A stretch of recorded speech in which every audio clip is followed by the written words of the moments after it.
ಆತ್ಮೀಯ H16 news ವೀಕ್ಷಕರೇ, ನಾನು ನಿಮ್ಮವ MI ಅಥವಾ ಮಲ್ಲಪ್ಪ ಜೋತವರು. ಆತ್ಮೀಯರೇ, ನಾವು ಜಗದಲ್ಲಿ ಯಾವುದರಲ್ಲೂ ಮುಂದಿಲ್ಲದೆ ಹೋಗಿರ್ಬೋದು. ಶ್ರೀಮಂತಿಯಲ್ಲಾಗಲಿ ಮತ್ತೊಂದರಲ್ಲಾಗಲಿ ಅಮೇರಿಕೆ ಅಂಥ ದೇಶಗಳನ್ನ ಅಥವಾ ಚೈನಾದಂಥ ದೇಶಗಳನ್ನ ಮೀರಿ ಹೋಗಿಲ್ಲೇನೋ, ಹೋಗೋದು ಭಾಳ ಕಷ್ಟ ಅಂತ ಅನ್ನಿಸ್ತಾ ಇದೆ. ಅದರ ಜನಸಂಖ್ಯೆಯಲ್ಲಿ ನಮ್ಮನ್ನು ಮೀರಿಸೋರು ಯಾರಿಲ್ಲ.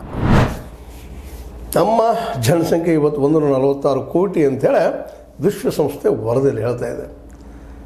ನಿಜವಾಗಿಯೂ 146 ಕೋಟಿ ಅನ್ನೋದು ನಮ್ಮ ದೇಶ ಇನ್ನೂ ಸರ್ವೆ ಮಾಡಿಲ್ಲ. 2011 ನಂತರ ಇಲ್ಲವೇ ಇಲ್ಲ. ಜಾತಿ ಗಣತಿಯಂತೆ 1931 ನಂತರ ಇಲ್ಲವೇ ಇಲ್ಲ. ಈಗಿರೋ ಅಲ್ಲೊಂದು ಇಲ್ಲೊಂದು ಕರ್ನಾಟಕನೋ ಬಿಹಾರೋ ಅಂತ ದೇಶಗಳು ರಾಜ್ಯಗಳು ಮಾಡ್ತಾ ಇದ್ದಾವೆ. ಇಡೀ ದೇಶದಲ್ಲಿ ಇದಾಗಿಲ್ಲ. ಇನ್ನು ಮುಂದಿನ ವರ್ಷ 27ರಲ್ಲೇ ಜಾತಿ ಗಣತಿ ಮಾಡ್ತಂತ ಏನು ಹೇಳ್ತಾ ಇದ್ದಾರೆ ನಮ್ಮ ಮೋದಿಜಿಯವರು. ಏನು ಮಾಡ್ತಾರೆ ಮಾಡಲಿ, ಬಟ್ ವಿಶ್ವಸಂಸ್ಥೆ ಪ್ರಕಾರ 146 ಕೋಟಿ ಜನಸಂಖ್ಯೆ ಆಗಿವಿ. ಚೈನಾವನ್ನು ಹಿಂದೆ ಸಿಕ್ಕಿದ್ವಿ. We are the first in the world. ಇದು ಹಿಂಗೆ ಮುಂದುವರೆದ್ರೆ ಅಂತ ವಿಚಾರ ಮಾಡೋದ್ರಾಗ ಹಿಂಗೆ ಇದು ಮುಂದುವರಿದಿಲ್ಲ ಅನ್ನುವಂಥ ರಿಪೋರ್ಟ್ಸ್ಗಳು ಸ್ವತಃ UN ಹೇಳ್ತದೆ. ಯಾಕಂತಂದ್ರೆ ನಮ್ಮ ಫಲವಂತಿಗೆ ಅಂದ್ರೆ ಮಕ್ಕಳ ಇವತ್ತಿಗೆ ನಾವು ಹಡಿಯೋದು ಒಂದು ಏನದ ಭಾಳಷ್ಟು ಕಡಿಮೆ ಆಗಿಬಿಟ್ಟದಂತ. 60ರ ದಶಕದಲ್ಲಿ ಒಬ್ಬ ಹೆಣ್ಮಗಳು ಕನಿಷ್ಠ ಏನಪ್ಪ ಅಂತಂದ್ರೆ ಸರಾಸರಿ 6 ಮಕ್ಕಳನ್ನ ಹಡಿತಾ ಇದ್ಲು. ಆದರೆ ಇವತ್ತು 1.9 ಆಗ್ಯದ. ಅಂದರೆ ಎಷ್ಟು ಕಡಿಮೆ ಆಯಿತು? 2ಕ್ಕಿಂತಲೂ ಕಡಿಮೆ. ಇದು ಮುಂದಿನ ದಿನಗಳಲ್ಲೇ ನಮ್ಮ ಜನ್ರೇಷನ್, ನಮ್ಮ ಜನಾಂಗ ಕಡಿಮೆ ಆಗೋದ್ರ ಒಂದು ಸೂಚಕ. ಇದಕ್ಕೆ ಕಾರಣಗಳೇನು ಕಡಿಮೆ ಆಗೋದಕ್ಕೆ? ಹಡಿವು ಪ್ರಮಾಣ ಕಡಿಮೆ ಯಾಕಾಯಿತು? ಯಾಕಂದ್ರೆ ಮೊದಲನೇದು ಬಡತನ. ಯಾಕಂದ್ರೆ ಸಾಕುವ ಶಕ್ತಿ ಇವತ್ತು ಉಳಿದಿಲ್ಲ. ಮಕ್ಕಳನ್ನು ಸಾಕುವಂಥದ್ದು, ಅವ್ರ ಎಜುಕೇಷನ್ ಕೊಡಿಸುವಂಥದ್ದು, ಮುಂದೆ ತೊಗೊಂಡು ಹೋಗುವಂಥದ್ದು, ಬಟ್ಟೆ ಬರೆ ಹೊಲಿಸ್ಕೊಡುವಂಥದ್ದು, ಹೊಟ್ಟೆಗೆ ಹಾಕುವಂಥದ್ದು ಸಾಧ್ಯ ಇಲ್ಲಂಥ ಪರಿಸ್ಥಿತಿ. ಒಬ್ಬ ಮಗುವಿಗೇನೆ ಹೊಟ್ಟೆ ಹಾಕುವಂಥ ಪರಿಸ್ಥಿತಿ ಇವತ್ತು ಕಷ್ಟ ಆಗಲಿಕ್ಕೆ. ಅಂಥದ್ರಲ್ಲಿ 6, 8, 10 ಹಿಡಿದು ಇವತ್ತು ಅಸಾಧ್ಯದ ಮಾತು. ಮೇಲಾಗೆ ಮದುವೆ ಸಲ ಆದಷ್ಟು ಏನಪ್ಪ ಅಂತಂದ್ರೆ ವಯಸ್ಸಿಗೆ ಬಂದಂಥ ಹೆಣ್ಣು ಮತ್ತು ಗಂಡಿನಡ್ಕ ಆಗ್ತಾ ಇದ್ದವನು ಸಹಿತ ಇಲ್ಲಿ ಗಮನಾರ್ಹ. ಮತ್ತು ಎಜುಕೇಷನ್ನು ಅಷ್ಟು ಮುಖ್ಯ ಆಗ್ಯದ. ಇವತ್ತು ಪ್ರತಿ ಹೆಣ್ಮಗಳು ಯಾಕಪ್ಪ 5-6 ಹಡಿಬೇಕು, 2 ಸಾಕ, ಹೆಣ್ಣಲ್ಲಿ ಗಂಡಲ್ಲಿ ಅಂತ ಇವತ್ತು ಮಾತುಗಳು ಬರ್ತಾ ಇದ್ದಾವೆ. ನಾವೇನು ಅಶೋಕರ ಸಂತತಿ ಅವರ, ಅದು ನಮ್ಮ ದೊಡ್ಡ ರಾಜ ಸಂತತಿನ ನಮ್ಮದು, ಅದು ಇನ್ನೊಂದು ಸಂತತಿನ, ನಮ್ಮ ಮಕ್ಕಳು ನಾವು ಸಾಗಿಸೋದು ಕಷ್ಟದ ಅಂತೇಳಿ ಇವತ್ತು ಎಲ್ಲರೂ ಆ ಸಾಧಿಸ್ಬಿಟ್ಟು ಮಕ್ಕಳನ್ನು ಈ ಹಡಿಯುವಂಥ ಪ್ರಮಾಣ ಕಡಿಮೆ ಮಾಡ್ಕೊಂಡ್ಬಿಟ್ಟಿದ್ದಾರೆ. ಸಹಜ ಗಂಡ ಹೆಂಡತಿ ಒಪ್ಪಿಗೆ ಮೇಲೆ ಆದಂಥದ್ದು. ಇನ್ನೂ ಹಳ್ಳಿಗಳಲ್ಲಿ ಅದ ಮತ್ತು ಬೇರೆ. ಆದರೂ ಇವತ್ತಿನ ಈ ಒಂದು ಫಲವಂತಿಕೆ ದರ 1.9 ಅಂದರೆ 2 ಇಲ್ಲ. ಆದರೆ ಈ ಒಂದು ಜನ್ರೇಷನ್ ಇದೇ ರೀತಿ ಮುಂದುವರಿಬೇಕಾಗಿತ್ತಂದ್ರೆ ಮಿನಿಮಮ್ 2% ಆಗಬೇಕು. ಒಬ್ಬರಿಗೆ 2 ಮಕ್ಕಳು. ಅದಾದಾಗ ಸಹಜವಾಗಿ ಈ ಇದ್ದ ಅಂಕಿ ಮುಂದೆ ಅಂಶಗಳು ಮುಂದುವರಿಯೋ ಸಾಧ್ಯತೆಗಳಿದ್ದಾವೆ. ಇಲ್ಲಾಂದರೆ ಇಲ್ಲ ಅನ್ನೋದು ಅಷ್ಟು ಸತ್ಯದ. ಅದು ಜನಸಂಖ್ಯೆಯಿಂದ ಕುಸಿತಕ್ಕೆ ಹೋಗ್ತದೆ ಅನ್ನುವಂಥ ಅಭಿಪ್ರಾಯ ಸಹಿತ ವಿಶ್ವಸಂಸ್ಥೆ ಹೇಳ್ಕೊಂಡದ. ಅದಕ್ಕೆ ಈಗ 100 ವಿಶ್ವಸಂಸ್ಥೆ ಅಂದಾಜು ಪರ್ಫೆಕ್ಟ್ ಅಂತಲ್ಲ, 146.30 ಕೋಟಿ ಜನಸಂಖ್ಯೆ ಆಗಿದೆ ಅಂತೇಳಿ ವಿಶ್ವಸಂಸ್ಥೆ ಹೇಳ್ತದೆ. ಇನ್ನು ನಮ್ಮ 2027 ಮೋದಿಜಿಯವರು ಹೇಳಿದಾರೆ ಜಾತಿ ಮತ್ತು ಜನಗಣತಿ ಎಲ್ಲೂ ಕಡೆ ಮಾಡ್ತೇನೆ ಅಂತೇಳಿ. ಅದು ಏನಾಗ್ತದೆ ನೋಡೋಣ್ರಿ. ಅಷ್ಟರೊಳಗೆ ಎಷ್ಟು ಡೆವಲಪ್ ಆಗ್ತದೆ, ಇದು ಸರಿನೋ ತಪ್ಪೋ ಆಗಿ ಡಿಸೈಡ್ ಮಾಡುವಂಥದ್ದು. ಬಟ್ ವಿಶ್ವಸಂಸ್ಥೆ ತನ್ನದೇ ಆದಂತಹ ಒಂದು ಏನಪ್ಪ ಅಂದ್ರೆ ಸಂಶೋಧನಾ ಟೀಮ್ ಜೊತೆಗೆ ಈ ಕೆಲಸ ಮಾಡಿರ್ತದೆ. ಸತ್ಯಕ್ಕೆ ಭಾಳಷ್ಟು ಸಮೀಪ ಇರ್ತದೆ, ಅದರಲ್ಲಿಂತ ಏನಾರು ಮತ್ತಿಲ್ಲ. ಇನ್ನು ನಮ್ಮ ದೇಶ ಯುವಕರ ದೇಶ ಅಂತ ನಾವು ಕರ್ಕೋಬೋದು ನಾವು. ಯಾಕಂದರೆ ಇವತ್ತು ಒಂದು ಅಂದಾಜಿನ ಪ್ರಕಾರ ನಮ್ಮಲ್ಲೇ 0 to 14 ಅಂದರೆ 14 ವರ್ಷ ತನಕ 24% ಜನ ಇದ್ದಾರೆ ಅಂತ ಅವರು ಗೆಸ್ ಮಾಡ್ತಾ ಇದ್ದಾರೆ. ಗೆಸ್ ಅಂದರೆ ಊಹೆ ಮಾಡೋದು ಅಂತ. It is nearer to the truth, ಸತ್ಯಕ್ಕೆ ಸಮೀಪ. 100 ಜನರಲ್ಲಿ 24 ಜನ 14 ವರ್ಷ ಒಳಗಿನವರಿದ್ದಾರೆ ಅನ್ನುವಂಥ ಒಂದು ವರದಿ. ಅದ್ರ ಜೊತೆಗೆ 10 ರಿಂದ 19 ವಯಸ್ಸು 10 to 19 ಇದರೊಳಗೆ 17% ಜನ ಇದ್ದಾರೆ ಅಂತ ರಿಪೋರ್ಟ್ಸ್ ಬರ್ತಾ ಇದ್ದಾರೆ. 17%. ಇನ್ನು 10 to 24 10 ರಿಂದ 24 ಅದು 26% ಇದ್ದಾರಾ ಅಂಥೇಳಿ ಬರ್ತಾಯಿದೆ ರಿಪೋರ್ಟ್. ಮುಂದಿನ 15 ರಿಂದ 64 15 ಯಂಗ್ನೆಸ್, 64 ಬುಡಾಪ. ಇವ್ರ ಮಧ್ಯದಲ್ಲೇ 68% ಜನ ಇದ್ದಾರೆ. ಎಷ್ಟು ರೀ? 68. ಅಂದ್ರೆ ಇದು ಯುವ ದೇಶ, ಯುವಕರು ಹೆಚ್ಚಿದಂಥ ದೇಶ. ಈ ಯುವಕರನ್ನು ದುಡಿಸ್ಕೊಳ್ಳೋದಕ್ಕೆ ನಮ್ಮ ಸರ್ಕಾರ ಸಾಧ್ಯ ಆಗ್ತಾ ಇಲ್ಲ. ಇದನ್ನು ಸಹಿತ ಅವ್ರು ಗಮನಿಸ್ಬೇಕಾಗಿದೆ. ದುಡಿಯೋ ಶಕ್ತಿ ಎಷ್ಟಿದ್ದಾಗ ನಮ್ಮ ದೇಶವನ್ನು ಭಾಳಷ್ಟು ದೃಢವಾಗಿ ನಿಶ್ಚಿತವಾಗಿಯೂ ನಾವು ಹೇಳ್ಬೋದು ಸಬ್ಕಾ ವಿಕಾಸ್ ಸಬ್ಕಾ ಅಂದ್ವಿ ನಾವು ಇಲ್ಲಿವರೆಗೆ 10 ವರ್ಷ ಅಥವಾ 11 ವರ್ಷ ತನಕ. ಅದ್ರ ಹಿಂದಾದ್ರೂ ಸಹ ನಾವು ಅಭಿವೃದ್ಧಿ ಮಾಡಿದ್ವಿ ಅಂತಂದ್ವಿ. ಆದರೆ ಎಲ್ಲರೂ ಉದ್ಯೋಗ ಕೊಡಲಿಕ್ಕೆ ನಮ್ಗೆ ಆಗಿಲ್ಲ, ಮುಂದೆ ಆಗೋ ಸಾಧ್ಯತೆಗಳು ಇಲ್ಲ ಅನ್ನೋದು ಈಗ ನಮ್ಗೆ ಅನಿಸ್ಲಿಕ್ಕೆ. ಯಾಕಂದರೆ ಮೇನ್ ಉದ್ಯೋಗಗಳು ಕ್ಷೇತ್ರಗಳು ಎರಡು, ಒಂದು ಕೈಗಾರಿಕೆ, ಎರಡನೇದು ಕೃಷಿ. ಆದರೆ ಕೃಷಿಯಲ್ಲೇ ಹೆಚ್ಚು ಉದ್ಯೋಗ ಕೊಡಲಿಕ್ಕೆ ಸಾಧ್ಯದ ಅನ್ನೋದು ಅಷ್ಟ ಸತ್ಯದ. ಅವೆರಡೂ ನಮ್ಮಲ್ಲಿ MSME ಸಣ್ಣ ಉದ್ಯೋಗಗಳು, ದೊಡ್ಡ ಉದ್ಯೋಗಗಳು ಎಲ್ಲ ದಿವಾಳಿ. ಯಾಕೆಂತಂದ್ರೆ PSU ಒಳಗೆ ಹೆಚ್ಚು ಕಡಿಮೆ 2014 ಪೂರ್ವದಲ್ಲ PSU ಅಲ್ಲಿ 18ರಿಂದ 19 ಲಕ್ಷ ಜನ ದುಡಿತಾ ಇದ್ರಲ್ಲ. ಎಷ್ಟು ರೀ? 18ರಿಂದ 19 ಲಕ್ಷ. ಇವತ್ತು ಎಷ್ಟಾಗ್ಯದ ಈ 11 ವರ್ಷದಾಗ ಅಂದ್ರೆ ಅದು ಮೇಲೆ ಹೆಚ್ಚಾಗಿಲ್ಲ. ಅದು ಕಂಪ್ನಿಗಳನ್ನ ಈಗ ಮಾರಾಟ ಮಾಡಿದ್ದಾರೆ. 32 PSUಗಳನ್ನು ನಮ್ಮ ಮೋದಿಯವ್ರು ಮಾರಿದ್ದಾರೆ ಪ್ರೈವೇಟ್ದವ್ರಿಗೆ. ಹೆಚ್ಚು ಮಾಡಿರಿ, ಉದ್ಯೋಗ ಸೃಷ್ಟಿ ಮಾಡಿರಿ, ವರ್ಷಕ್ಕೆ 2 ಕೋಟಿ ಉದ್ಯೋಗ ಕೊಡ್ರಿ ಎಲ್ಲರಿಗೂ ಅಂತೇಳಿ ಅವ್ರ ಮೇಲೆ ಭರವಸೆ ಇಟ್ಟೆ ನಮ್ಮ PSU ಅಂದ್ರೆ ನಿಮ್ಗೆ ಗೊತ್ತಾಗ್ತದೆ, ಸಾರ್ವಜನಿಕ ವಲಯದ ಉದ್ಯಮಿಗಳನ್ನು 32 ಉದ್ಯಮಗಳನ್ನ ಅವ್ರು ಕೊಟ್ಟಿದ್ದಾರೆ. ಆದರೆ ಇವತ್ತು ಅವುಗಳಲ್ಲಿ ಉದ್ಯೋಗ ಎಷ್ಟು ಮಾಡ್ತಾರೆ ಜನ ಇದ್ದಾರೆ ರೀ? ಕೇವಲ 13 ಲಕ್ಷದ ಎಡಬಲ. ಅಂದರೆ ಎಷ್ಟು ಕಡಿಮೆ ಆಯಿತು? 5ರಿಂದ 6 ಲಕ್ಷ ಜನ ದುಡಿಯೋದು ಕಡಿಮೆ ಆಯಿತು ಉದ್ಯೋಗ ಕಸ್ಕೊಂಡು. ಬ್ಯಾಂಕಿಂಗ್ ಸೆಕ್ಟರ್ ಗೌರ್ಮೆಂಟ್ದಾಗ ಈ ಮೊದಲು ಎಷ್ಟು ಅಂದ್ರಿ? ಕಡಿಮೆ ಅಂತಂದ್ರು 14ರಿಂದ 15 ಲಕ್ಷ, ಬೇಡ 13 ಮೇಲ್ಪಟ್ಟಿತ್ತು. ಇವತ್ತು ಎಷ್ಟಾಗ್ಯದ? 8-9 ಲಕ್ಷ ಬಂದಿಂತದ. ಎಷ್ಟು ಕಡಿಮೆ ಅದು?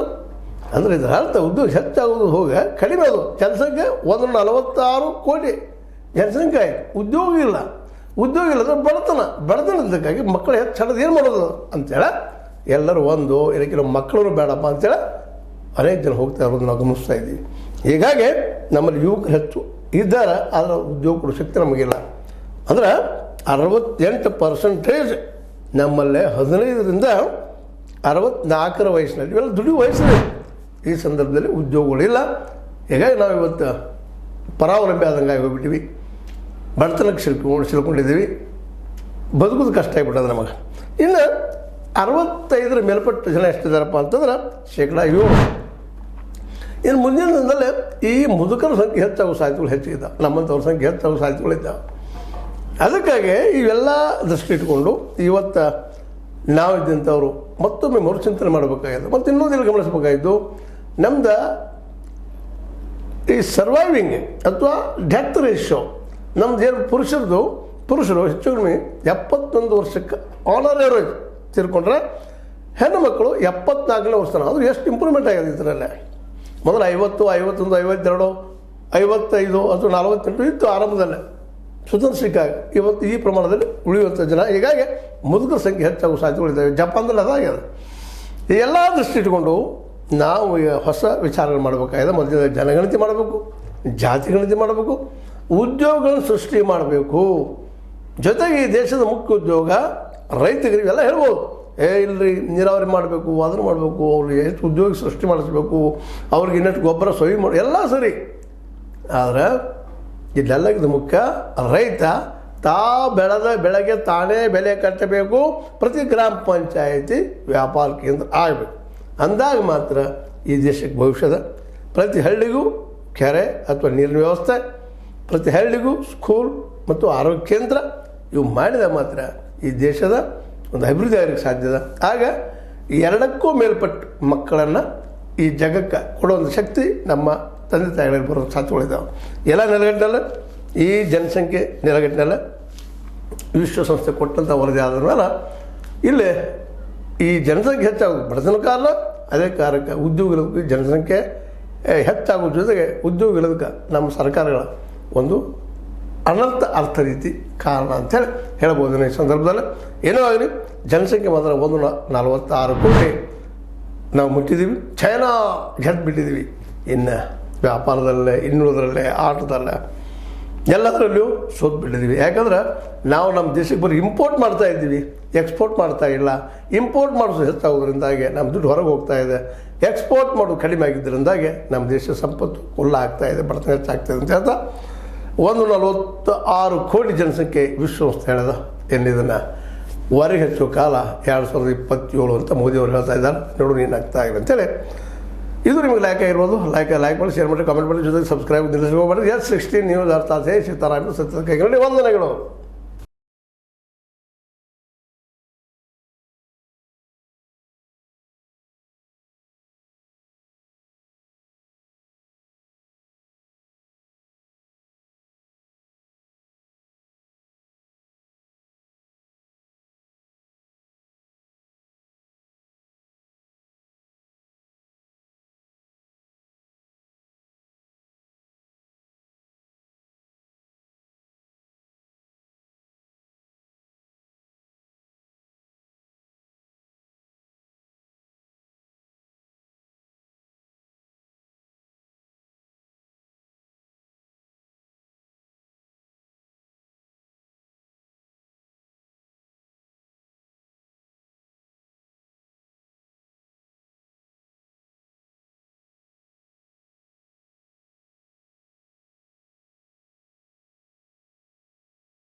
ಆತ್ಮೀಯ H16 ನ್ಯೂಸ್ ವೀಕ್ಷಕರೇ, ನಾನು ನಿಮ್ಮವ MI ಅಥವಾ ಮಲ್ಲಪ್ಪ ಜೋತವರು. ಆತ್ಮೀಯರೇ, ನಾವು ಜಗದಲ್ಲಿ ಯಾವುದರಲ್ಲೂ ಮುಂದಿಲ್ಲದೆ ಹೋಗಿರ್ಬೋದು. ಶ್ರೀಮಂತಿಯಲ್ಲಾಗಲಿ ಮತ್ತೊಂದರಲ್ಲಾಗಲಿ ಅಮೇರಿಕೆ ಅಂಥ ದೇಶಗಳನ್ನ ಅಥವಾ ಚೈನಾದಂಥ ದೇಶಗಳನ್ನ ಮೀರಿ ಹೋಗಿಲ್ಲೇನೋ, ಹೋಗೋದು ಭಾಳ ಕಷ್ಟ ಅಂತ ಅನ್ನಿಸ್ತಾ ಇದೆ. ಅದರ ಜನಸಂಖ್ಯೆಯಲ್ಲಿ ನಮ್ಮನ್ನು ಮೀರಿಸೋರು ಯಾರಿಲ್ಲ. ನಮ್ಮ ಜನಸಂಖ್ಯೆ ಇವತ್ತು 146 ಕೋಟಿ ಅಂಥೇಳಿ ವಿಶ್ವಸಂಸ್ಥೆ ವರದಿಯಲ್ಲಿ ಹೇಳ್ತಾ ಇದೆ. ನಿಜವಾಗಿಯೂ 146 ಕೋಟಿ ಅನ್ನೋದು ನಮ್ಮ ದೇಶ ಇನ್ನೂ ಸರ್ವೆ ಮಾಡಿಲ್ಲ. 2011 ನಂತರ ಇಲ್ಲವೇ ಇಲ್ಲ. ಜಾತಿ ಗಣತಿಯಂತೆ 1931 ನಂತರ ಇಲ್ಲವೇ ಇಲ್ಲ. ಈಗಿನೂ ಅಲ್ಲೊಂದು ಇಲ್ಲೊಂದು ಕರ್ನಾಟಕನೋ ಬಿಹಾರೋ ಅಂತ ದೇಶಗಳು ರಾಜ್ಯಗಳು ಮಾಡ್ತಾ ಇದ್ದಾವೆ. ಇಡೀ ದೇಶದಲ್ಲಿ ಇದಾಗಿಲ್ಲ. ಇನ್ನು ಮುಂದಿನ ವರ್ಷ 27ರಲ್ಲೇ ಜಾತಿ ಗಣತಿ ಮಾಡ್ತಂತ ಏನು ಹೇಳ್ತಾ ಇದ್ದಾರೆ ನಮ್ಮ ಮೋದಿಜಿಯವರು. ಏನು ಮಾಡಿದ್ರೆ ಮಾಡಲಿ, ಬಟ್ ವಿಶ್ವಸಂಸ್ಥೆ ಪ್ರಕಾರ 146 ಕೋಟಿ ಜನಸಂಖ್ಯೆ ಆಗಿವಿ. ಚೈನಾವನ್ನು ಹಿಂದೆ ಹಿಕ್ಕಿದ್ವಿ. We are the first in the world. ಇದು ಹಿಂಗೆ ಮುಂದುವರೆದ್ರೆ ಅಂತ ವಿಚಾರ ಮಾಡೋದ್ರಾಗ ಹಿಂಗೆ ಇದು ಮುಂದುವರಿದಿಲ್ಲ ಅನ್ನೋಂಥ ರಿಪೋರ್ಟ್ಸ್ಗಳು ಸ್ವತಃ UN ಹೇಳ್ತದೆ. ಯಾಕಂತಂದ್ರೆ ನಮ್ಮ ಫಲವಂತಿಗೆ ಅಂದ್ರೆ ಮಕ್ಕಳ ಇವತ್ತಿಗೆ ನಾವು ಹಡಿಯೋದು ಒಂದು ಏನದ ಭಾಳಷ್ಟು ಕಡಿಮೆ ಆಗಿಬಿಟ್ಟದಂತ.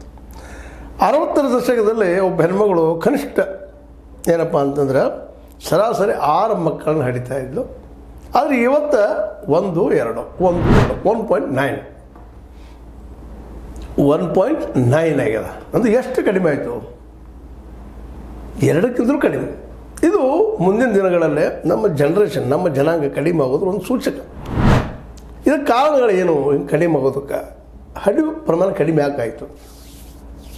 ಯಾಕಂದ್ರೆ ಮೊದಲನೇದು ಬಡತನ. ಯಾಕಂದ್ರೆ ಸಾಕೋ ಶಕ್ತಿ ಇವತ್ತು ಉಳಿದಿಲ್ಲ. ಮಕ್ಕಳನ್ನು ಸಾಕುವಂಥದ್ದು, ಅವ್ರ ಎಜುಕೇಷನ್ ಕೊಡಿಸುವಂಥದ್ದು, ಮುಂದೆ ತೊಗೊಂಡು ಹೋಗುವಂಥದ್ದು, ಬಟ್ಟೆ ಬರೆ ಹೊಲಿಸ್ಕೊಡುವಂಥದ್ದು, ಹೊಟ್ಟೆಗೆ ಹಾಕುವಂಥದ್ದು ಸಾಧ್ಯ ಇಲ್ಲಂಥ ಪರಿಸ್ಥಿತಿ. ಒಬ್ಬ ಮಗುವಿಗೇನೆ ಹೊಟ್ಟೆ ಹಾಕುವಂಥ ಪರಿಸ್ಥಿತಿ ಇವತ್ತು ಕಷ್ಟ ಆಗಲಿಕ್ಕೆ. ಅಂಥದ್ರಲ್ಲಿ 6, 7, 10 ಹಿಡಿದು ಇವತ್ತು ಅಸಾಧ್ಯದ ಮಾತು. ಮೇಲಾಗೆ ಮದುವೆಗಳು ಸಲ ಆದಷ್ಟು ಏನಪ್ಪ ಅಂತಂದ್ರೆ ವಯಸ್ಸಿಗೆ ಬಂದಂಥ ಹೆಣ್ಣು ಮತ್ತು ಗಂಡಿನಡ್ಕ ಆಗ್ತಾಯಿದ್ದವನು ಸಹಿತ ಇಲ್ಲಿ ಗಮನಾರ್ಹ. ಮತ್ತು ಎಜುಕೇಷನ್ನು ಅಷ್ಟು ಮುಖ್ಯ ಆಗ್ಯದ. ಇವತ್ತು ಪ್ರತಿ ಹೆಣ್ಮಗಳು ಯಾಕಪ್ಪ 5-6 ಅಡಿಬೇಕು, 2 ಸಾಕು, ಹೆಣ್ಣಿರಲಿ ಗಂಡಿರಲಿ ಅಂತ ಇವತ್ತು ಮಾತುಗಳು ಬರ್ತಾಯಿದ್ದಾವೆ. ನಾವೇನು ಅಶೋಕರ ಸಂತತಿ ಅವರ, ಅದು ನಮ್ಮ ದೊಡ್ಡ ರಾಜ ಸಂತತಿನ ನಮ್ಮದು, ಅದು ಇನ್ನೊಂದು ಸಂತತಿನ, ನಮ್ಮ ಮಕ್ಕಳು ನಾವು ಸಾಗಿಸೋದು ಕಷ್ಟದ ಅಂತೇಳಿ ಇವತ್ತು ಎಲ್ಲರೂ ಆ ಸಾಧಿಸ್ಬಿಟ್ಟು ಮಕ್ಕಳನ್ನು ಈ ಹಡಿಯುವಂಥ ಪ್ರಮಾಣ ಕಡಿಮೆ ಮಾಡ್ಕೊಂಡ್ಬಿಟ್ಟಿದ್ದಾರೆ. ಸಹಜ ಗಂಡ ಹೆಂಡತಿ ಒಪ್ಪಿಗೆ ಮೇಲೆ ಆದಂಥದ್ದು. ಇನ್ನೂ ಹಳ್ಳಿಗಳಲ್ಲಿ ಅದ ಮತ್ತು ಬೇರೆ ಆದರೂ ಇವತ್ತಿನ ಈ ಒಂದು ಫಲವಂತಿಕೆ ದರ 1.9 ಅಂದರೆ 2 ಇಲ್ಲ. ಆದರೆ ಈ ಒಂದು ಜನ್ರೇಷನ್ ಇದೇ ರೀತಿ ಮುಂದುವರಿಬೇಕಾಗಿತ್ತಂದ್ರೆ ಮಿನಿಮಮ್ 2% ಆಗಬೇಕು, ಒಬ್ಬರಿಗೆ 2 ಮಕ್ಕಳು. ಅದಾದಾಗ ಸಹಜವಾಗಿ ಈ ಇದ್ದ ಅಂಕಿ ಮುಂದೆ ಅಂಶಗಳು ಮುಂದುವರಿಯೋದು ಸಾಧ್ಯತೆಗಳಿದ್ದಾವೆ. ಇಲ್ಲಾಂದ್ರೆ ಇಲ್ಲ ಅನ್ನೋದು ಅಷ್ಟು ಸತ್ಯದ. ಅದು ಜನಸಂಖ್ಯೆಯಿಂದ ಕುಸಿತಕ್ಕೆ ಹೋಗ್ತದೆ ಅನ್ನುವಂಥ ಅಭಿಪ್ರಾಯ ಸಹಿತ ವಿಶ್ವಸಂಸ್ಥೆ ಹೇಳ್ಕೊಂಡದ. ಅದಕ್ಕೆ ಈಗ 100 ವಿಶ್ವಸಂಸ್ಥೆ ಅಂದಾಜು ಪರ್ಫೆಕ್ಟ್ ಅಂತಲ್ಲ, 146.30 ಕೋಟಿ ಜನಸಂಖ್ಯೆ ಆಗಿದೆ ಅಂತೇಳಿ ವಿಶ್ವಸಂಸ್ಥೆ ಹೇಳ್ತದೆ. ಇನ್ನು ನಮ್ಮ 2027 ಮೋದಿಜಿಯವರು ಹೇಳಿದಾರೆ ಜಾತಿ ಮತ್ತು ಜನಗಣತಿ ಎರಡೂ ಕಡೆ ಮಾಡ್ತೇನೆ ಅಂತೇಳಿ. ಅದು ಏನಾಗ್ತದೆ ನೋಡೋಣ, ಅಷ್ಟರೊಳಗೆ ಎಷ್ಟು ಡೆವಲಪ್ ಆಗ್ತದೆ, ಇದು ಸರಿನೋ ತಪ್ಪೋ ಆಗಿ ಡಿಸೈಡ್ ಮಾಡುವಂಥದ್ದು. ಬಟ್ ವಿಶ್ವಸಂಸ್ಥೆ ತನ್ನದೇ ಆದಂತಹ ಒಂದು ಏನಪ್ಪ ಅಂದ್ರೆ ಸಂಶೋಧನಾ ಟೀಮ್ ಜೊತೆಗೆ ಈ ಕೆಲಸ ಮಾಡಿರ್ತದೆ. ಸತ್ಯಕ್ಕೆ ಭಾಳಷ್ಟು ಸಮೀಪ ಇರ್ತದೆ, ಅದರಲ್ಲಂತ ಏನಾದ್ರು ಮತ್ತಿಲ್ಲ. ಇನ್ನು ನಮ್ಮ ದೇಶ ಯುವಕರ ದೇಶ ಅಂತ ನಾವು ಕರ್ಕೋಬೋದು ನಾವು. ಯಾಕಂದರೆ ಇವತ್ತು ಒಂದು ಅಂದಾಜಿನ ಪ್ರಕಾರ ನಮ್ಮಲ್ಲೇ 0 to 14 ಅಂದರೆ 14 ವರ್ಷ ತನಕ 24% ಜನ ಇದ್ದಾರೆ ಅಂತ ಅವರು ಗೆಸ್ ಮಾಡ್ತಾಯಿದ್ದಾರೆ. ಗೆಸ್ ಅಂದರೆ ಊಹೆ ಮಾಡೋದು ಅಂತ. It is nearer to the truth, ಸತ್ಯಕ್ಕೆ ಸಮೀಪ. 100 ಜನರಲ್ಲಿ 24 ಜನ 14 ವರ್ಷ ಒಳಗಿನವರಿದ್ದಾರೆ ಅನ್ನುವಂಥ ಒಂದು ವರದಿ. ಅದ್ರ ಜೊತೆಗೆ 10 ರಿಂದ 19 ವಯಸ್ಸು 10 to 19 ಇದರೊಳಗೆ 17% ಜನ ಇದ್ದಾರೆ ಅಂತ ರಿಪೋರ್ಟ್ಸ್ ಬರ್ತಾಯಿದ್ದಾರೆ. 17%. ಇನ್ನು 10 to 24 10 ರಿಂದ 24 ಅದು 26% ಇದ್ದಾರಾ ಅಂಥೇಳಿ ಬರ್ತಾಯಿದೆ ರಿಪೋರ್ಟ್. ಮುಂದಿನ 15 ರಿಂದ 64 15 ಯಂಗ್ನೆಸ್, 64 ಬುಡಾಪ. ಇವ್ರ ಮಧ್ಯದಲ್ಲೇ 68% ಜನ ಇದ್ದಾರೆ. ಎಷ್ಟು ರೀ? 68. ಅಂದ್ರೆ ಇದು ಯುವ ದೇಶ, ಯುವಕರು ಹೆಚ್ಚಿದಂಥ ದೇಶ. ಈ ಯುವಕರನ್ನು ದುಡಿಸಿಕೊಳ್ಳೋದಕ್ಕೆ ನಮ್ಮ ಸರ್ಕಾರ ಸಾಧ್ಯ ಆಗ್ತಾ ಇಲ್ಲ. ಇದನ್ನು ಸಹಿತ ನಾವು ಗಮನಿಸಬೇಕಾಗಿದೆ. ದುಡಿಯೋ ಶಕ್ತಿ ಇಷ್ಟಿದ್ದಾಗ ನಮ್ಮ ದೇಶವನ್ನು ಭಾಳಷ್ಟು ದೃಢವಾಗಿ ನಿಶ್ಚಿತವಾಗಿಯೂ ನಾವು ಹೇಳ್ಬೋದು ಸಬ್ಕಾ ವಿಕಾಸ್ ಬರೋ ಅಂದಿವೂ ನಾವು ಇಲ್ಲಿವರೆಗೆ 10 ವರ್ಷ ಅಥವಾ 11 ವರ್ಷ ತನಕ. ಆದರೆ ಹಿಂದಾದ್ರೂ ಸಹಿತ ನಾವು ಅಭಿವೃದ್ಧಿ ಮಾಡಿದ್ವಿ ಅಂತಂದ್ವಿ. ಆದರೆ ಎಲ್ಲರೂ ಉದ್ಯೋಗ ಕೊಡಲಿಕ್ಕೆ ನಮ್ಗೆ ಆಗಿಲ್ಲ, ಮುಂದೆ ಆಗೋ ಸಾಧ್ಯತೆಗಳು ಇಲ್ಲ ಅನ್ನೋದು ಈಗ ನಮ್ಗೆ ಅನಿಸ್ತದೆ. ಯಾಕೆಂದರೆ ಮೇನ್ ಉದ್ಯೋಗಗಳು ಕ್ಷೇತ್ರಗಳು ಎರಡು, ಒಂದು ಕೈಗಾರಿಕೆ, ಎರಡನೇದು ಕೃಷಿ. ಆದರೆ ಕೃಷಿಯಲ್ಲೇ ಹೆಚ್ಚು ಉದ್ಯೋಗ ಕೊಡಲಿಕ್ಕೆ ಸಾಧ್ಯದ ಅನ್ನೋದು ಅಷ್ಟ ಸತ್ಯದ. ಅವೆರಡೂ ನಮ್ಮಲ್ಲಿ MSME ಸಣ್ಣ ಉದ್ಯೋಗಗಳು, ದೊಡ್ಡ ಉದ್ಯೋಗಗಳು ಎಲ್ಲ ದಿವಾಳಿ. ಯಾಕೆಂತಂದ್ರೆ PSU ಒಳಗೆ ಹೆಚ್ಚು ಕಡಿಮೆ 2014 ಪೂರ್ವದಲ್ಲ PSU ಅಲ್ಲಿ 18 ರಿಂದ 19 ಲಕ್ಷ ಜನ ದುಡಿತಾ ಇದ್ರಲ್ಲ. ಎಷ್ಟು ರೀ? 18 ರಿಂದ 19 ಲಕ್ಷ. ಇವತ್ತು ಎಷ್ಟಾಗಿದೆ ಈ 11 ವರ್ಷದಾಗ ಅಂದ್ರೆ ಅದು ಮೇಲೆ ಹೆಚ್ಚಾಗಿಲ್ಲ. ಅದು ಕಂಪ್ನಿಗಳನ್ನ ಈಗ ಮಾರಾಟ ಮಾಡಿದ್ದಾರೆ. 32 PSUಗಳನ್ನು ನಮ್ಮ ಮೋದಿಯವ್ರು ಮಾರಿದ್ದಾರೆ ಪ್ರೈವೇಟ್ದವ್ರಿಗೆ. ಹೆಚ್ಚು ಮಾಡಿರಿ, ಉದ್ಯೋಗ ಸೃಷ್ಟಿ ಮಾಡಿರಿ, ವರ್ಷಕ್ಕೆ 2 ಕೋಟಿ ಉದ್ಯೋಗ ಕೊಡ್ರಿ ಎಲ್ಲರಿಗೂ ಅಂತೇಳಿ ಅವ್ರ ಮೇಲೆ ಭರವಸೆ ಇಟ್ಟ ನಮ್ಮ PSU ಅಂದ್ರೆ ನಿಮ್ಗೆ ಗೊತ್ತಾಗ್ತದೆ, ಸಾರ್ವಜನಿಕ ವಲಯದ ಉದ್ಯಮಿಗಳನ್ನು 32 ಉದ್ಯಮಗಳನ್ನ ಅವ್ರು ಕೊಟ್ಟಿದ್ದಾರೆ. ಆದರೆ ಇವತ್ತು ಅವುಗಳಲ್ಲಿ ಉದ್ಯೋಗ ಎಷ್ಟು ಮಾಡ್ತಾರೆ ಜನ ಇದ್ದಾರೆ ರೀ? ಕೇವಲ 13 ಲಕ್ಷದ ಎಡಬಲ. ಅಂದರೆ ಎಷ್ಟು ಕಡಿಮೆ ಆಯಿತು? 5 ರಿಂದ 6 ಲಕ್ಷ ಜನ ದುಡಿಯೋದು ಕಡಿಮೆ ಆಯಿತು ಉದ್ಯೋಗ ಕಸ್ಕೊಂಡು. ಬ್ಯಾಂಕಿಂಗ್ ಸೆಕ್ಟರ್ ಗೌರ್ಮೆಂಟ್ದಾಗ ಈ ಮೊದಲು ಎಷ್ಟು ಅಂದ್ರಿ? ಕಡಿಮೆ ಅಂತಂದ್ರು 14 ರಿಂದ 15 ಲಕ್ಷ, ಬೇಡ 13 ಮೇಲ್ಪಟ್ಟಿತ್ತು.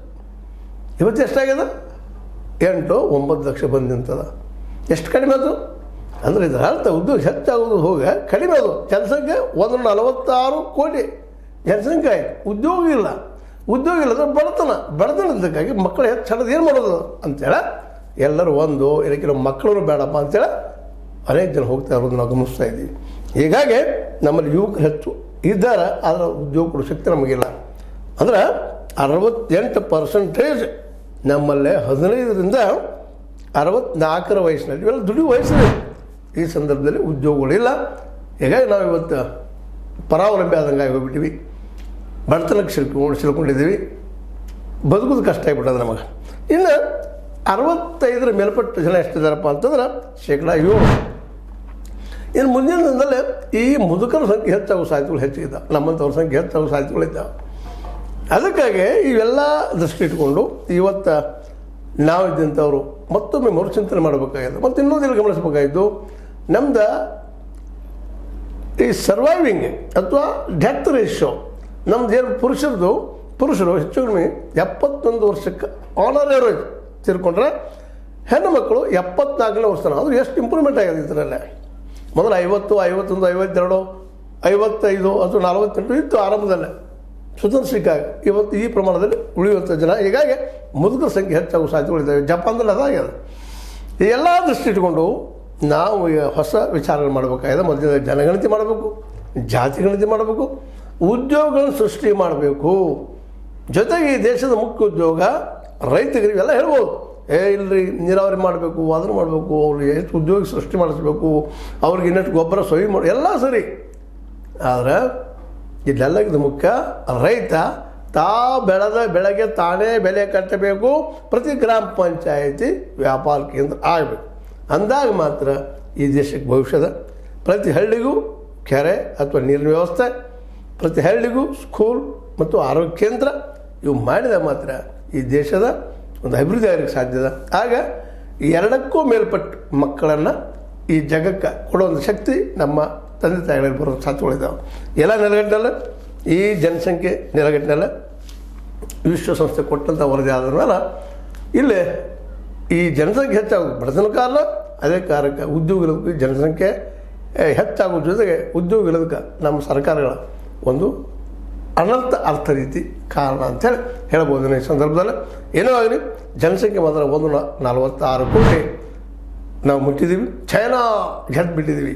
ಇನ್ನು ವ್ಯಾಪಾರದಲ್ಲೇ, ಇನ್ನುಳಿದ್ರಲ್ಲೇ, ಆಟದಲ್ಲೇ ಎಲ್ಲದರಲ್ಲಿಯೂ ಸೋತು ಬಿಟ್ಟಿದ್ದೀವಿ. ಯಾಕಂದ್ರೆ ನಾವು ನಮ್ಮ ದೇಶಕ್ಕೆ ಬರೀ ಇಂಪೋರ್ಟ್ ಮಾಡ್ತಾ ಇದ್ದೀವಿ, ಎಕ್ಸ್ಪೋರ್ಟ್ ಮಾಡ್ತಾ ಇಲ್ಲ. ಇಂಪೋರ್ಟ್ ಮಾಡೋದು ಹೆಚ್ಚಾಗೋದ್ರಿಂದಾಗೆ ನಮ್ಮ ದುಡ್ಡು ಹೊರಗೆ ಹೋಗ್ತಾ ಇದೆ. ಎಕ್ಸ್ಪೋರ್ಟ್ ಮಾಡೋದು ಕಡಿಮೆ ಆಗಿದ್ದರಿಂದಾಗೆ ನಮ್ಮ ದೇಶದ ಸಂಪತ್ತು ಕುಲ್ಲ ಆಗ್ತಾ ಇದೆ, ಬಡತನ ಹೆಚ್ಚಾಗ್ತಾಯಿದೆ ಅಂತ ಹೇಳ್ತಾ 146 ಕೋಟಿ ಜನಸಂಖ್ಯೆ ವಿಶ್ವಸಂಸ್ಥೆ ಹೇಳಿದ.